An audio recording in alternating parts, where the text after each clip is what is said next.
Continuation of Pollyanna. Chapter 12. Before the Ladies' Aid. Dinner, which came at noon in the Harrington homestead, was a silent meal on the day of the Ladies' Aid meeting.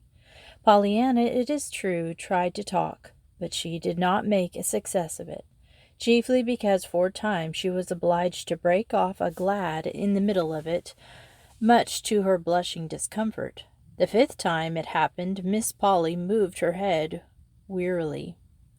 There, child, say it, if you want to," she sighed. "I'm sure I'd rather you did than not, if it's going to make all this fuss." Pollyanna's puckered little face cleared. "Oh, thank you.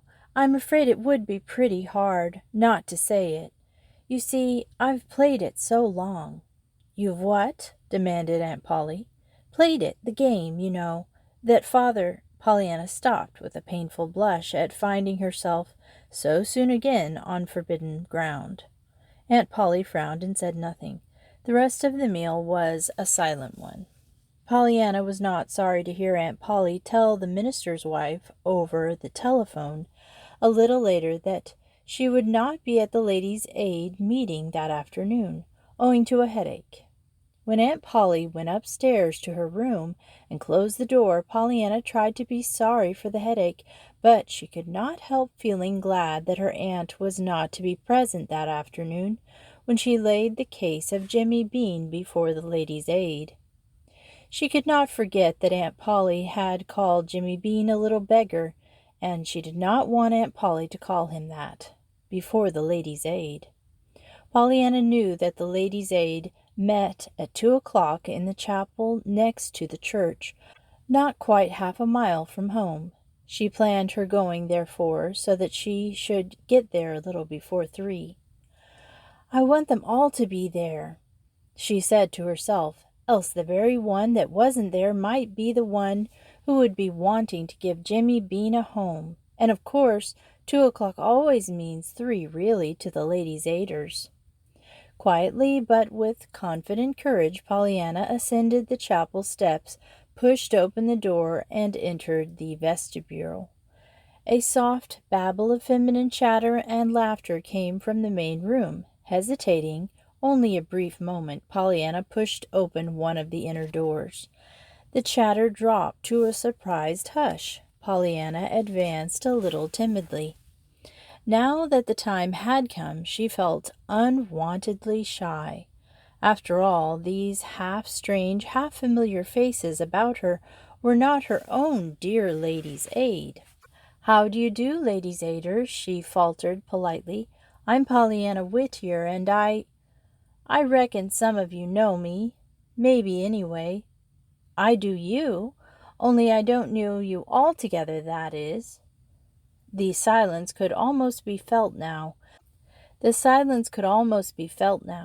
Some of the ladies did know this rather extraordinary niece of their fellow member, and nearly all had heard of her, but not one of them could think of anything to say just then.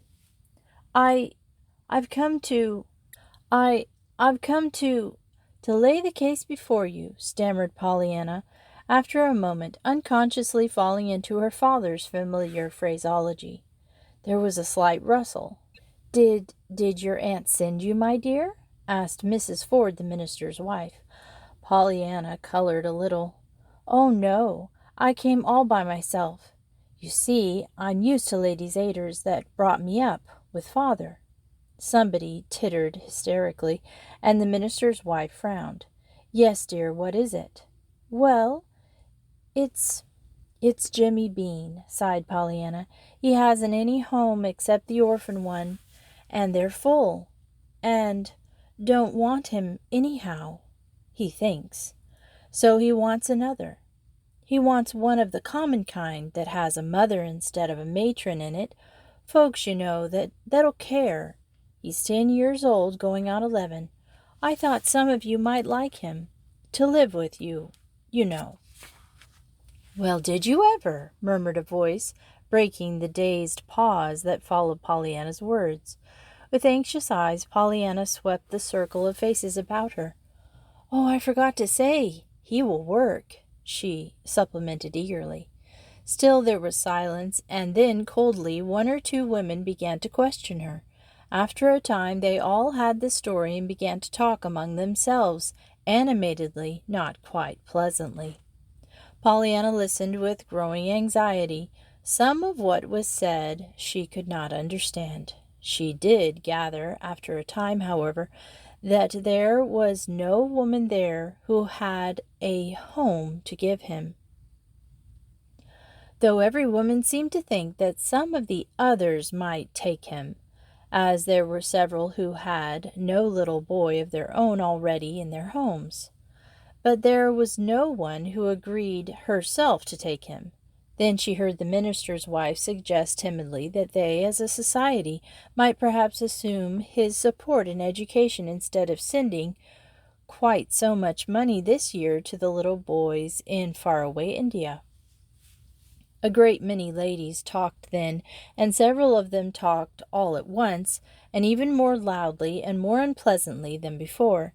It seemed that their society was famous for its offering to Hindu missions, and several said they should die of mortification if it should be less this year. Some of what was said at this time Pollyanna again thought she could not have understood too, for it sounded almost as if they did not care at all what the money did, so long as the sum, opposite the name of their society in a certain report, headed the list. And of course that could not be what they meant at all.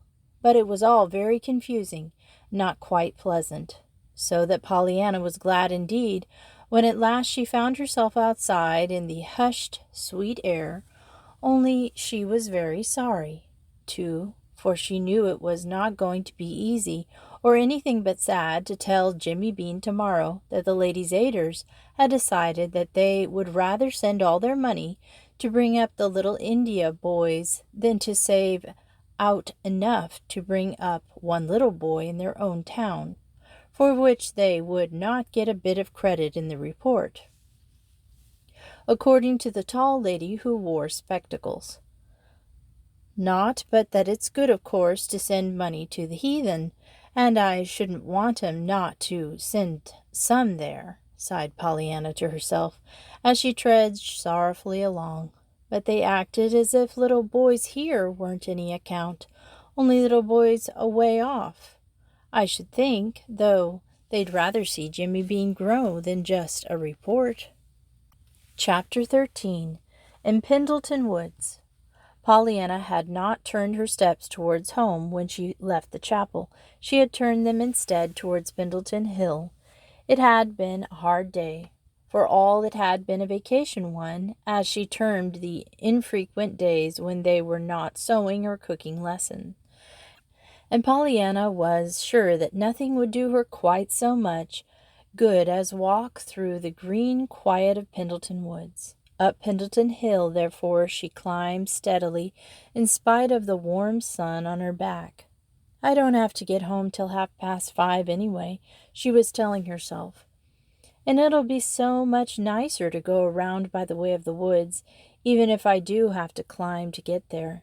It was very beautiful in Pendleton Woods, as Pollyanna knew by experience, but today it seemed even more delightful than ever, notwithstanding her disappointment over what she must tell Jimmy Bean tomorrow. I wish they were up here, all those ladies who talk so loud, sighed Pollyanna to herself, raising her eyes to the patches of vivid blue between the sunlit green of the tree-tops. Anyhow, if they were up here, I just reckon they'd change and take Jimmy Bean for their little boy all right, she finished, secure in her conviction, but unable to give a reason for it, even to herself. Suddenly Pollyanna lifted her head and listened. A dog had barked some distance ahead. A moment later, Lai came dashing towards her, still barking. "Hello, doggy. Hello." Pollyanna snapped her fingers at the dog and looked expectantly down the path. She had seen the dog once before, she was sure. He had been then with the man, Mr. John Pendleton. She was looking now, hoping to see him. For some minutes she watched eagerly, but he did not appear. Then she turned her attention towards the dog. The dog, as even Pollyanna could see, was acting strangely. He was still barking, giving little short, sharp yelps, as if of alarm. He was running back and forth, too, in the path ahead. Soon they reached a side path, and down this the little dog fairly flew, only to come back once whining and barking. "Oh, that isn't the way home," laughed Pollyanna, still keeping the main path. The little dog seemed frantic now. Back and forth between Pollyanna and the side path. He vibrated, barking with whining pitifully. Every quiver of his little brown body and every glance from his beseeching brown eyes were eloquent with the appeal. So eloquent that at last Pollyanna understood, turned, and followed him. Straight ahead now the little dog dashed madly, and it was not long before Pollyanna came upon the reason for it all. A man laying motionless at the foot of a steep, overhanging mass of a rock a few yards from the side path. A twig creaked sharply under Pollyanna's foot, and the man turned his head. With a cry of dismay, Pollyanna ran to his side. "Mr. Pendleton! Oh, are you hurt?" "Hurt? Oh, no. I'm just taking a siesta in the sunshine," snapped the man irritably. "See here, how much do you know? What can you do? Have you got any sense?" Pollyanna caught her breath with a little gasp, but, as was her habit, she answered the question literally one by one. "Why, Mr. Pendleton, I don't know so very much, and I can't do a great many things, but most of the ladies' aiders, except Mrs. Rowson, said I had real good sense, and I heard him say so one day. They didn't know I heard them." The man smiled grimly. There, child, I beg your pardon, I'm sure. It's only the confounded leg of mine. Now listen." He paused, and with some difficulty reached his hand into his trouser pocket and brought out a bunch of keys, singling out one between his thumbs and forefinger. "Straight through the path there, about 5 minutes' walk, is my house. This key will admit you to the side door under the portege. Do you know what a portege is?" "Oh, yes, sir. Auntie has one with a sun parlor over it. That's the roof I slept on. Only I didn't sleep, you know. They found me." Well, when you get into the house, go straight through the vestibule and hall to the door at the end. On that big flat-topped desk in the middle of the room, you'll find a telephone. Do you know how to use a telephone?" "Oh, yes, sir. Only once when Aunt Polly—" "Never mind Aunt Polly now," cut in the man, scowling, as he tried to move himself a little. "Hunt up Dr. Thomas Chilton's number on the card you'll find somewhere around there. It ought to be on the hook down the side, but it probably won't be. You know a telephone card, I suppose, when you see one." "Oh, yes, sir. I just love Aunt Polly's. There's such a lot of little names, and—" "Tell Dr. Chilton that John Pendleton is at the foot of Little Eagle Ledge in Pendleton Woods with a broken leg, and to come at once with a stretcher and 2 men. He'll know what to do besides that. Tell him to come by the path from the house." "A broken leg? Oh, Mr. Pendleton, how perfectly awful," shuddered Pollyanna. "But I'm so glad I came. Can't I do—" "Yes, you can, but evidently you won't. Will you go and do what I ask and stop talking?" moaned the man faintly, and with a little sobbing cry Pollyanna went. Pollyanna did not stop now to look up at the patches of blue between the sunlit tops of the trees. She kept her eyes on the ground to make sure that no twig or stone tripped her hurrying feet. It was not long before she came in sight of the house. She had seen it before, though never as near as this. She was almost frightened now at the massiveness of the great pile of gray stone, with its pillared verandas and its imposing entrance. Pausing only a moment, however, she sped across the big, neglected lawn and around the house to the side door under the portege, her fingers stiff from their tight clutch upon the keys. There, anything but skillful in their efforts to turn the bolt in the lock, but at last the heavy carved door swung slowly back on its hinges. Pollyanna caught her breath. In spite of her feelings of haste, she paused a moment and looked fearfully through the vestibule to the wide, somber hall beyond. Her thoughts in a whirl. This was John Pendleton's house, the house of mystery, the house into which no one but its master entered, the house which sheltered, somewhere, a skeleton. Yet she, Pollyanna, was expected to enter alone these fearsome rooms and telephone the doctor that the master of the house lay now. With a little cry, Pollyanna, looking neither to the right nor to the left, fairly ran through the hall to the door at the end and opened it. The room was large and somber, with dark woods and hangings like the hall, but through the west window the soot threw a long shaft of golden across the floor, gleamed dully on the tarnished brass and irons in the fireplace, and touched the nickel of the telephone on the great desk in the middle of the room. It was towards this desk that Pollyanna hurriedly tiptoed. The telephone card was not on its hook. It was on the floor, but Pollyanna found it and ran her shaking forefinger down through the C's to Chilton. In due time she had Dr. Chilton himself at the other end of the wire, and was trembling as she delivered the message and answered the doctor's terse, pertinent questions. This done, she hung up the receiver and drew a long breath of relief. Only a brief glance did Pollyanna give about her, then with a confused vision in her eyes of crimson draperies, book-lined walls, a littered floor, an untidy desk, innumerable closed doors, any of which might conceal a skeleton, and everywhere dust, dust, and dust. She fled back through the hall to the great carved door, still half opened as she had left it. In what seemed even to the injured man an incredibly short time, Pollyanna was back in the woods at the man's side. "Well, what is the trouble? Couldn't you get in?" he demanded. Pollyanna opened wide her eyes. "Why, of course I could. I'm here," she answered, "as if I'd be here if I hadn't gotten in. And the doctor will be right up just as soon as possible with the men and things. He said he knew just where you were, so I didn't stay to show him. I wanted to be with you." "Did you?" smiled the man grimly. "Well, I can't say I admire your taste. I should think you might find pleasanter company." "Do you mean because you're so cross?" "Thanks for your frankness. Yes." Pollyanna laughed softly. "But you're only cross outside. You aren't cross inside a bit." "Indeed? How do you know that?" asked the man, trying to change the position of his head without moving the rest of his body. "Oh, lots of ways. They're like that. The way you act with the dog," she added, pointing to the long, slender hand that rested on the dog's sleek head near him.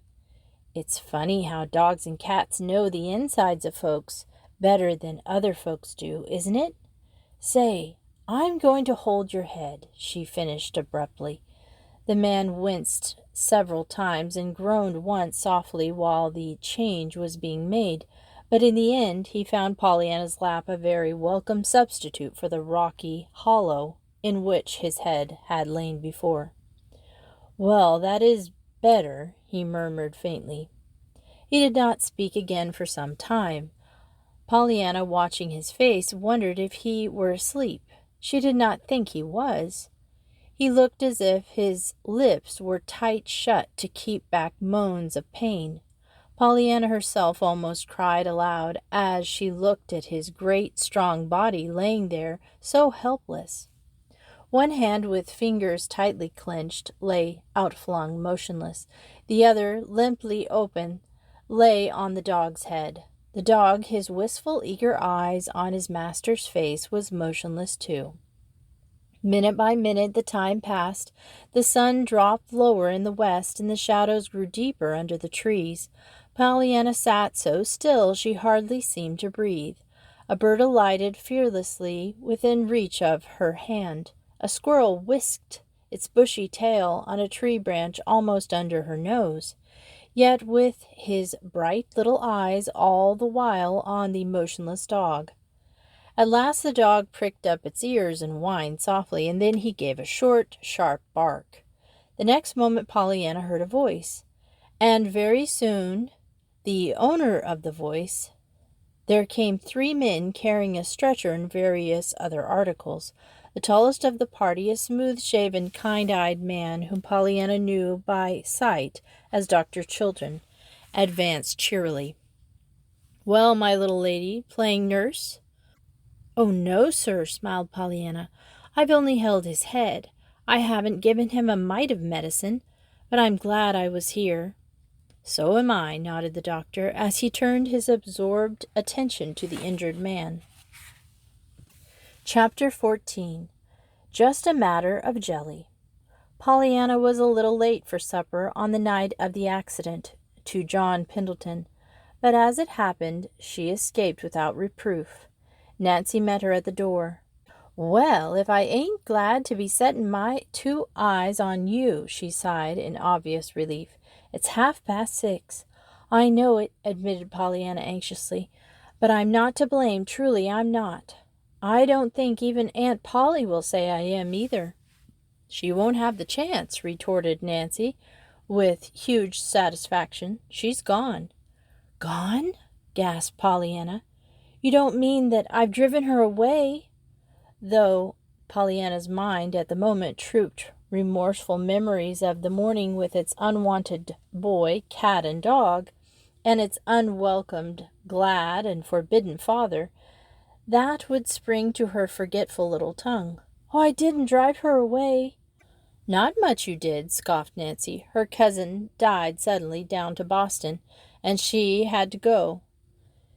She had one of 'em yeller telegram letters after you went away this afternoon, and she won't be back for 3 days. Now I guess you're glad, all right. We'll be keepin' house together, just you and me, all that time.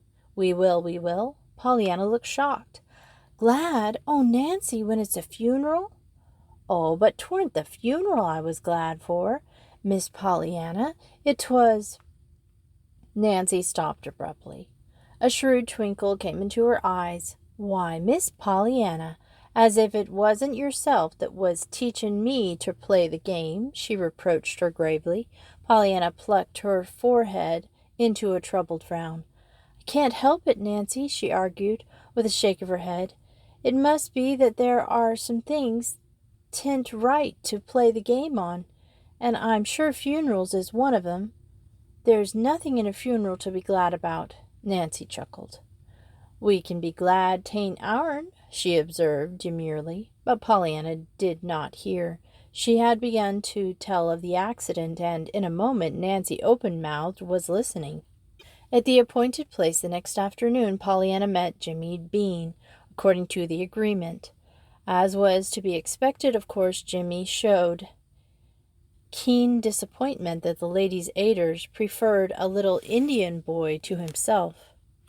"Well, maybe 'tis natural," he sighed. "Of course things you don't know about are always nicer'n things you do. Some as the prettier on t'other side of the plate is always the biggest. But I wish I looked that way ter somebody way off. Wouldn't it be just great now if only somebody over in India wanted me?" Pollyanna clapped her hands. "Why, of course, that's the very thing, Jimmy. I'll write to the ladies' aiders about you. They aren't over in India. They're only out west. But that's awful far away just the same. I reckon you'd think so if you come all the way here as I did." Jimmy's face brightened. "Do you think they would truly take me?" he asked. "Of course they would. Don't they take little boys in India to bring up? Well, they can just play you are the little Indian boy this time. I reckon they're far enough away to make a report, after all." "You wait. I'll write 'em. I'll write Mrs. White. No, I'll write Mrs. Jones. Mrs. White has gone the Mrs. White has got the most money, but Mrs. Jones gives the most, which is kind of funny, isn't it, when you think of it? But I reckon some of the aiders will take you. All right, but don't forget to say that I'll work for my board and keep, put in Jimmy. I ain't no beggar, and business is business, even with ladies' aiders, I'm thinking. He hesitated, and then added, and I suppose I better stay where I be fur a spell yet, till you hear. Of course, nodded Pollyanna. Then I know just where to find you, and they'll take you. I'm sure you're far enough away for that. Didn't Aunt Polly take— Say, she broke off suddenly, do you suppose I was Aunt Polly's little girl from India? Well, if you ain't the oddest kid, grinned Jimmy as he turned away.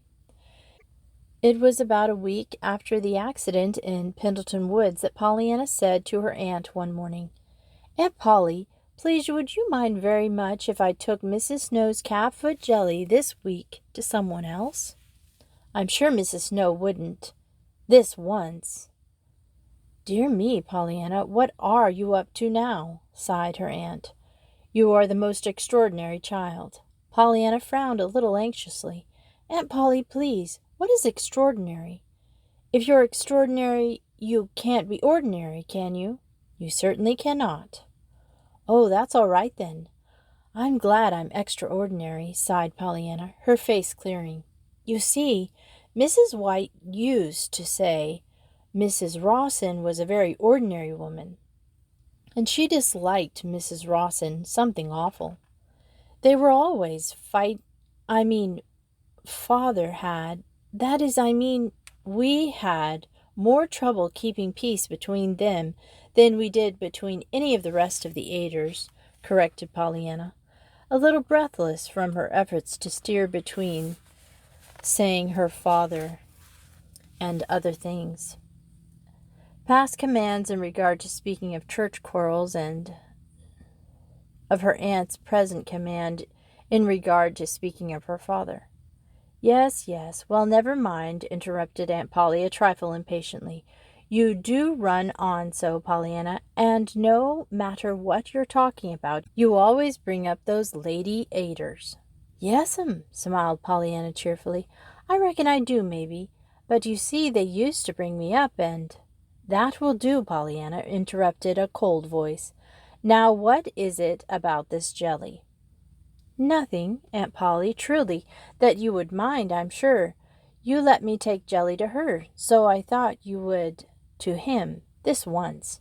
You see, broken legs aren't like lifelong invalids, so his won't last for ever as Mrs. Snow does, and she can have all the rest of the things after just once or twice. Him? He? Broken leg? What are you talking about, Pollyanna? Pollyanna stared, and then her face relaxed. Oh, I forgot. I reckon you didn't know. You see, it happened while you were gone. It was the very day you went that I found him in the woods. And you know, I had to unlock his house and telephone for the man and the doctor and hold his head and everything. And of course, when I came away and hadn't seen him since— But when Nancy made the jelly for Mrs. Snow this week, I thought how nice it would be if I could take it to him instead of her, just this once, Aunt Polly, may I? Yes, I suppose so, acquiesced Miss Polly, a little wearily. Who did you say he was? The man, Mr. John Pendleton. Miss Polly almost sprang from her chair. John Pendleton? Yes. Nancy told me his name. Maybe you know him? Miss Polly did not answer this. Instead, she asked, Do you know him? Oh, yes. He always speaks and smiles now. He's only cross outside, you know. I'll go and get the jelly. Nancy had it most fixed when I came in, finished Pollyanna, already halfway across the room. Pollyanna, wait. Miss Polly's voice was suddenly very stern. I've changed my mind. I would prefer that Mrs. Snow had the jelly today, as usual. That is all. You may go now. Pollyanna's face fell. Oh, but Aunt Polly, hers will last. She can always be sick and have things, you know, but his is just a broken leg, and legs don't last, I mean broken ones. He's had it a whole week now. Yes, I remember. I heard Mr. John Pendleton had met with an accident, said Miss Polly a little stiffly. But I do not care to be sending jelly to John Pendleton, Pollyanna. I know he is cross outside, admitted Pollyanna. Sadly, so I suppose you don't like him, but I wouldn't say 'twas you sent it. I'd say 'twas me. I like him. I'd be glad to send him jelly. Miss Polly began to shake her head again, and then suddenly she stopped and asked in a curious, quiet voice, Does he know who you are, Pollyanna? The little girl sighed. I reckon not. I told him my name once, but he never calls me it, never. Does he know where you live? Oh, no, I never told him that. Then he doesn't know you're my niece. I don't think so. For a moment there was silence, and Miss Polly was looking at Pollyanna with eyes that did not seem to see her at all. The little girl, shifting impatiently from one small foot to the other, sighed audibly. Then Miss Polly roused herself with a start. Very well, Pollyanna, she said at last, still in the odd voice, so unlike her own. You may take the jelly to Mr. Pendleton as your own gift, but understand, I do not send it. Be very sure that he does not think I do. Yes, ma'am. No, ma'am. Thank you, Aunt Polly, exulted Pollyanna as she flew through the door. We will continue this story next Wednesday, and thanks for listening to Miss Retro Reads.